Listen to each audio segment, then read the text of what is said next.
Se rendre à la frontière, quitte à en mourir. Ils sont des dizaines de milliers à prendre le risque pour célébrer le premier anniversaire de la Grande Marche du Retour, celui des Palestiniens chassés de leurs terres. Des activistes vêtus de gilets orange sont là pour tenir à distance les manifestants de la barrière qui enclave la bande de Gaza et pour éviter les affrontements, en vain. Nous voulons les affronter avec des pierres afin de pouvoir transmettre notre message et leur donner une leçon. Nous voulons les droits qu'on nous a volés. Un message qu'Israël refuse d'entendre depuis 71 ans. Chars et tireurs d'élite sont postés tout le long de la frontière.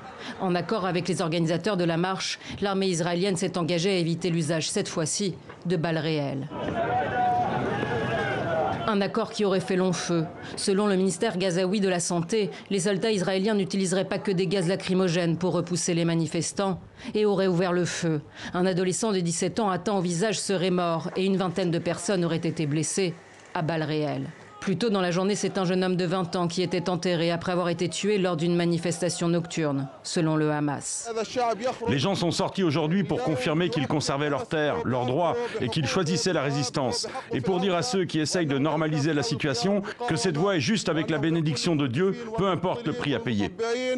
En un an, depuis le début de cette vague de manifestations, au moins 259 Palestiniens ont été tués par des tirs israéliens, la grande majorité le long de la frontière.